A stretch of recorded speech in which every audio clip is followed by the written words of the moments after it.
Welcome to Cooped Up episode 3. And this week we're talking about the origins of the electric Mini. It may not be what you think, so stick around.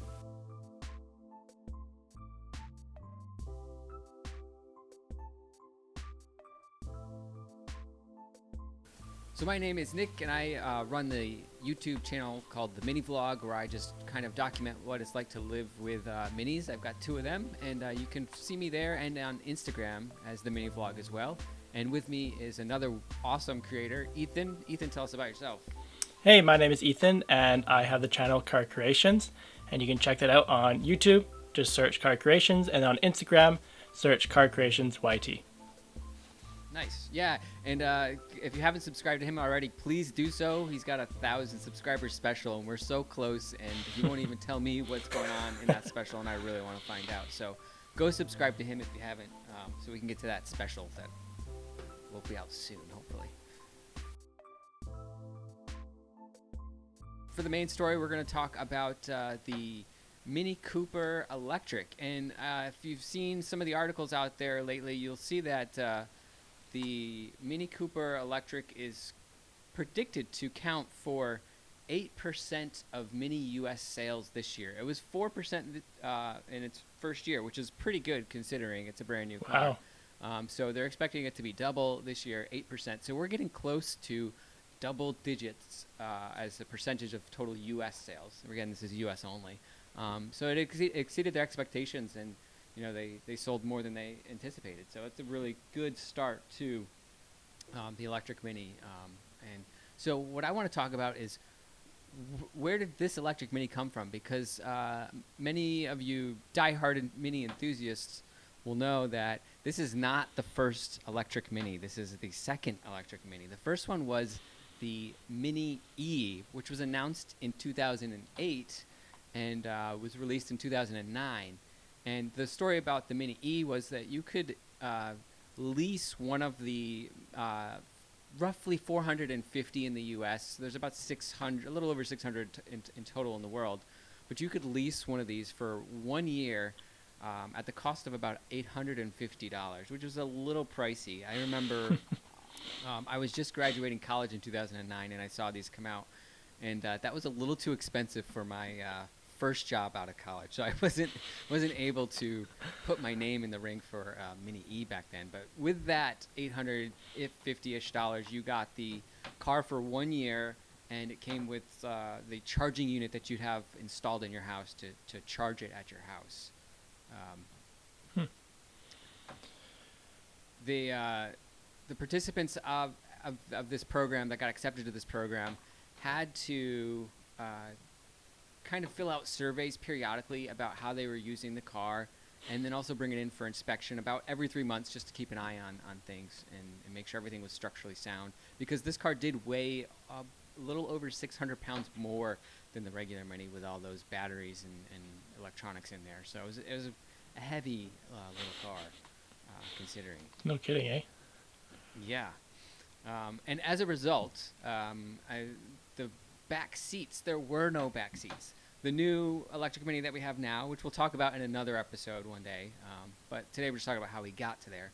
But this first electric Mini, the Mini E in 2009, had no rear seats and very limited rear storage, because that was all taken up by batteries at the time.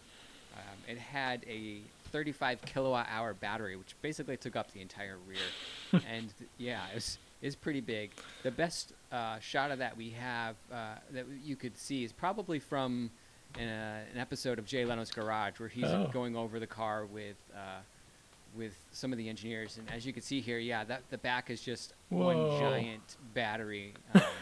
So not exactly a practical car.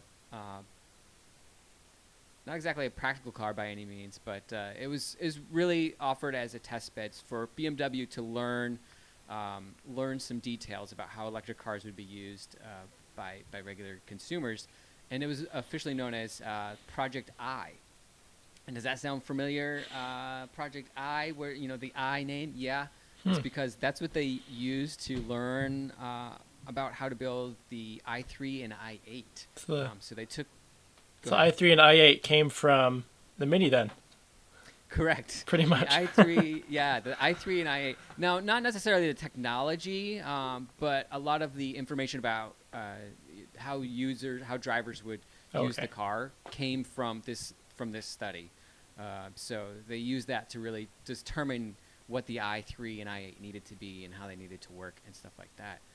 So the Mini E had a 35 kilowatt hour battery at 110 volts. That would take a little over 20 hours to charge, so not the best in the world, No. but pretty good for 2009, I guess. But if you had a 240 volt hookup, which most people would have installed in their garage when they got the car, you could charge that battery in about 3.5 hours. So a much better charge rate at 240. And with that 35 kilowatt hour battery, you would get you'd get a range of about 100 to 125 is what they would say. Most people reported getting between 98 to 110, so that range, which is interesting because that's what the current range is roughly on the Mini Electric. Now, obviously, the battery and motor technologies have improved so that we can get the back seat in the new electric Mini. This one obviously didn't have it because it was a giant battery. So, yeah, there are some improvements overall with that. And speaking of range, one of the Mini E's, number 466, because they were all individually numbered on the side scuttle, kind of like we see with the GP3s. They had cool. a individual number on the sides, and number 466 set a record with 147 miles at kind of an EV competition, and ended up winning that competition as a result. So that was pretty good range for that one contest. Yeah. Wow. Can you still see them like in the wild today, or? Actually, no. So after the year was up, a few lucky people got to extend their lease one additional year at a lowered rate of $600 a month. Still a little pricey, but the rest were returned, and like most prototype minis and marketing minis, they were crushed. Dismantled and crushed, so they don't exist. There are a few out there in museums, and I think a couple at some schools and colleges to teach some vocational skills on car maintenance, electric car maintenance. But otherwise, there are very few left out there in the world. So if you ever see a Mini E out there, it's super rare. Yeah, take note. I looked for one when I was over at the BMW headquarters in Munich, and I didn't see one even there. They didn't have. I don't think they had one on display there even, which I kind of expected they would. But it was also right around the time that the new electric was coming out, so that was the main focus. So maybe they have one. I'm sure they have one somewhere. I feel like I watched a video where Shmi went to the Mini plant in Oxford, and I'm pretty sure there was one on display there. I could be wrong, but I'm pretty sure there's one on display there. I wouldn't doubt it. I'm sure there is one there. So yeah, speaking of Mini Plant Oxford, these minis were built as what they called gliders. So basically just the shell with no powertrain, and then they would send those 600-ish gliders to Munich to be completed with their electronic internals and motors. So the car was still manufactured as a regular Mini. It looks just like a regular Mini in Mini Plant Oxford, and then was sent over just without an engine and over to Munich to be completed. And another interesting fact about that, the internal, some of the electronic internals were collaborated on with AC Propulsion. And if you've never heard of that name before, they're actually the ones that helped Tesla in their first Roadster kind of get started. So BMW was working with Tesla at about the same time the Roadster came out on electric vehicles. So it was pretty cool that they were. You often don't think of them as being a leader in the electric car world, but they were up there. Maybe they're a little slower than we would like them to be in terms of getting things out there, but they were there at the start, and they started with the Mini E, which is pretty cool. I feel like they had some management problems that might have stopped them from rolling electric out as much as they should have. Yeah, I agree. So after the study, or after the 1 year was up, people were subjected to a bunch of surveys to kind of study how the behaviors changed of the drivers and things like that, and range anxiety, and some interesting things came out of that study. UC Davis did most of those U.S. studies over on the West Coast, because you could either live in L.A. or the New York, New Jersey area. Those were the two regions that this car was offered. And so UC Davis found that 95% of the drivers of the Mini E drove less than 80 miles per drive. So the range was acceptable for what they had. And the other thing that another interesting fact that they discovered was that the initially, before they received the car, range anxiety and charging was a valid concern that they all had. After getting the car and living with it, a lot of them said that anxiety for charging at least went down significantly. Range anxiety was still prevalent, especially in 2009, before we had large charging networks in existence. But most participants said that it wasn't as bad as they expected it to be before they got the car. So with that, Mini collects most of these cars back, unfortunately sends them off to the crusher, and a few years later we see the results of that study, the BMW i3 and i8. And so as you know, may or may not know, the current Mini Cooper SE, the 2020 version, is kind of built off of the i3's platform, using a lot of its internal components. So it's kind of an interesting trajectory. The Mini E existed, which kind of helped to develop the BMW i3, and then the Mini Cooper SE was developed kind of using the BMW i3. So it's an interesting that's kind of cool timeline, yeah, of how that car came to be.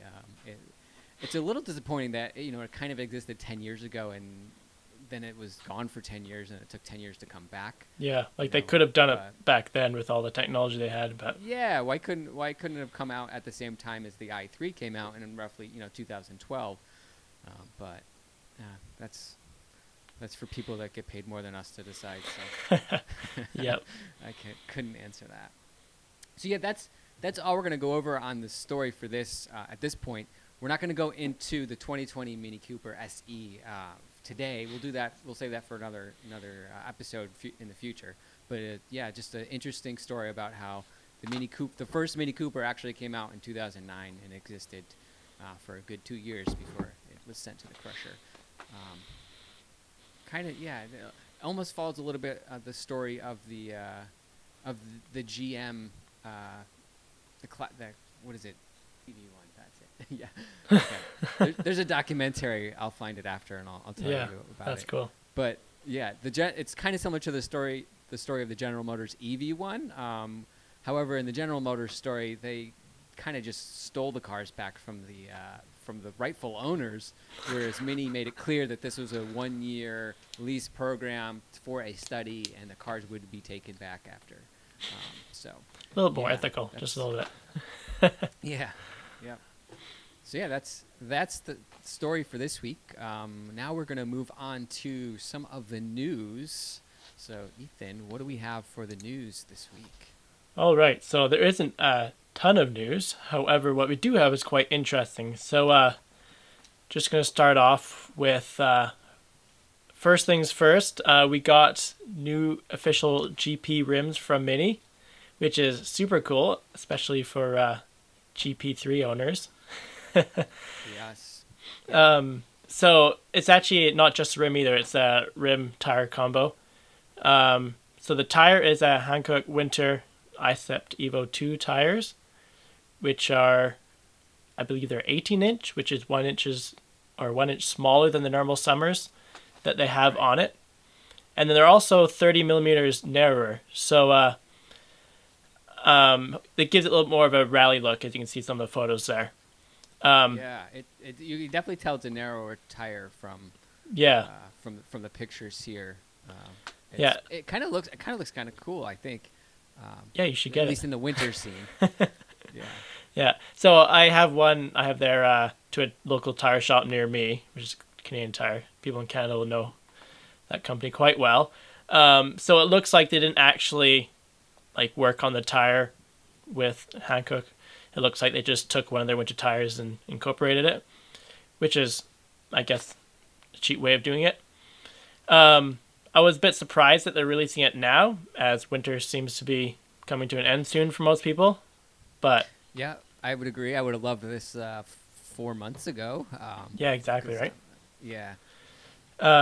So besides the tires, I just want to talk about the rims themselves. They're matte black, which is super cool. And if you look at the pictures, because they're smaller, and because of that, they have to go around the bigger GP brakes. They actually have to jet out a little bit more, which gives it a really nice, chunky, kind of rally look. Which is, I might have to buy one for my car in the future. They look awesome. Yeah. Yeah, no, I do like the looks of them. I, I also agree. They wish they came out earlier, but yeah, that's cool. Yeah. I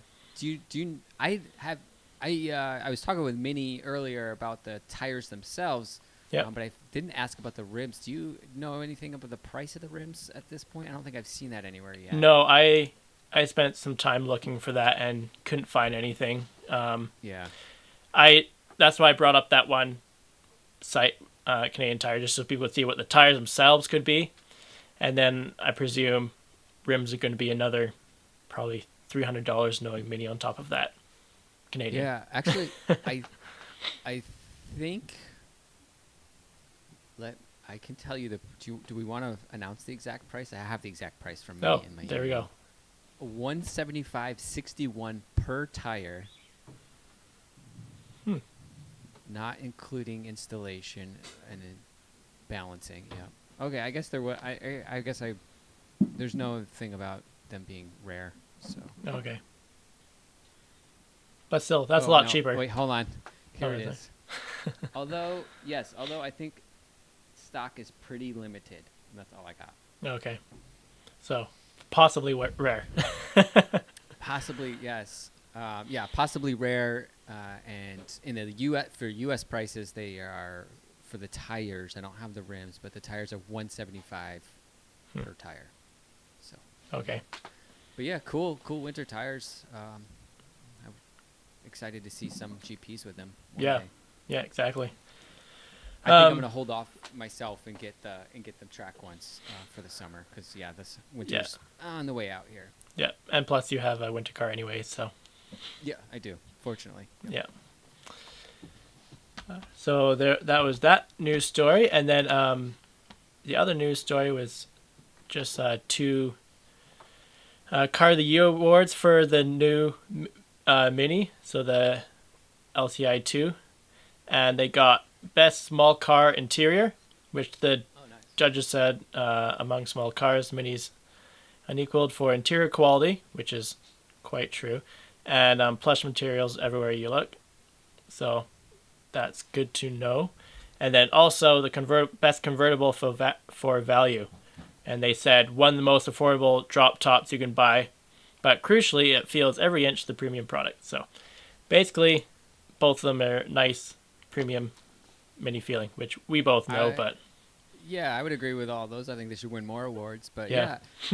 I wonder what other convertibles was it up against? I can't think of many. Like the Miata, I know, right? Is like the only other convertible car I can think of that really exists out there. I guess it's easy to win when you're the only one in the race. yeah. Well, hopefully there was some competition against. Yeah, it. Yeah. It's cool. It's still cool that it won. That's awesome. I'm pretty sure they stopped producing the Beetle, so it can't be the Beetle anymore. Right. Yeah. Miata, Beetle. There was that. I think did Nissan make a convertible SUV for a hot minute too? Yeah. Somebody made a convertible SUV. Then there's the Chrysler. Oh right, yeah. Sebring 300. I don't remember. Yeah, no one wants those. Yeah. In terms of convertibles, though, like the three main convertibles I can ever think of are the Mini, obviously, the Miata, and the Beetle. I guess you also have Mustangs and stuff. I don't know if those are in the same category though.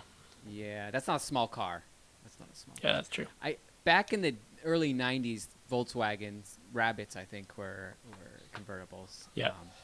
I'm sure we'll find out in the comment section shortly. List all the convertibles below. Yes, please. I also saw there was another award most wanted used car. Oh, right. Yes. Yes. Mini hatch wins most wanted used car. I don't like that because that's like drawing attention to the cars know, that right? I'm always looking to purchase. That's going to drive the price up. I'm like, I've been looking at an R53 for a while now, and it's Yeah. like, yeah, 4,000-ish, I can get a really nice one and have a good project car. And now the price is going to go up when people see that it's a hot commodity. I've noticed Wish they've they gone didn't up. announce that. They've already gone up a Yeah. lot. My brother bought one, just Canadian prices, and I live middle of Canada, so they're up higher anyways. But he bought one, I don't know, must be like 4 years ago for around, I don't know, $7,000-ish.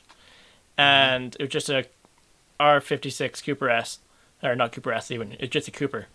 And now you can't see one lower than 10 grand, so they've gone up a lot. I guess that's a good problem to have, but Yeah. I don't want that problem right now because I want to buy another Mini. But Yeah. that's cool. Glad it's catching on with other people. Yeah, exactly. This week's episode is sponsored by Snow Tires. Is your car slipping and sliding around on those all-season tires? Could you use a little more traction in the winter? We'll take it from two snow tire enthusiasts, Ethan and myself. Snow tires make a huge difference in the bad weather. Get a set for your car today and see what it's like to have traction during the winter. All right, let's go. Let's move on to our social picks of the week. And Ethan, let's start with you. What do you have for your social pick of the week this week? All right, so I have found a long lost cousin in Quebec who also has a lifted F56, just like mine. So super excited about that. He's tuned it a little bit and has I think he took out the cats or whatever. And yeah, he looks like he has having all the same fun over in Quebec as what I have. So Man, I could see why you picked this. Now it's pretty much a carbon copy of your. Yeah. Well, that's awesome. Is this really your cousin, or is it just no, because they have just very because. Yeah. That's a sharp looking car. Yeah, I hadn't seen any other lifted clubman on the internet I've been looking for over 2 years until today. So yeah, it's pretty cool. Yeah, that's awesome. You guys you're gonna have to meet up in the middle. What's the middle? What is the middle between there? Probably even like Ontario. So that's like 4 days for me, 3 days for him. Wow. Yeah, Canada's That's gonna big. Yeah, it is. Yeah, that'd be a cool road trip though. When Oh, yeah, when it's yeah. safe enough to travel. Cool. And for my social pick, this is one I actually saw today on Reddit, and it's a all black F56. And normally when I see a new F56, I say, "Oh man," I don't usually tell them, but I think, "Oh, that car would look cool if they got rid of some of the chrome and made it all Yep. piano black, gloss black."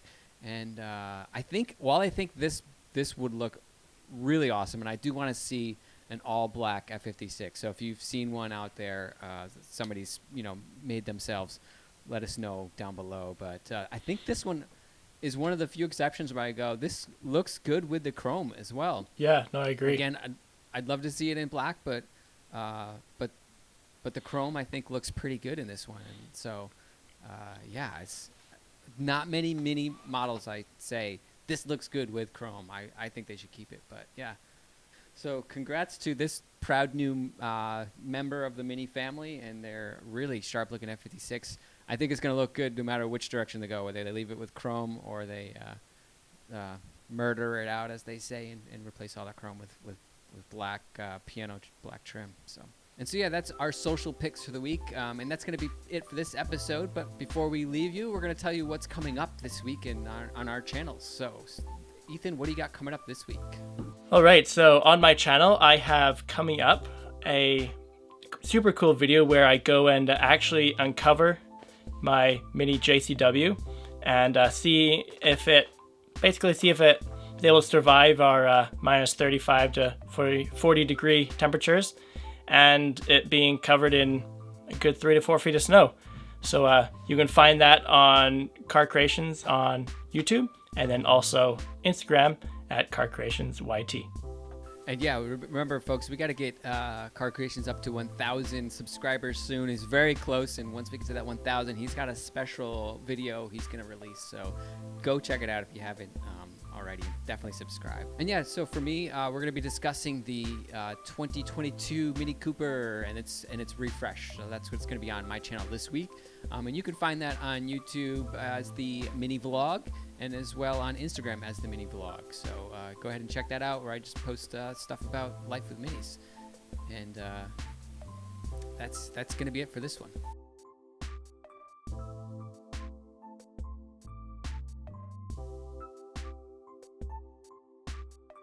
Anything you want to say to that? I agree 100%. Yeah. Independent studies have shown. Yes. Real world studies and tests.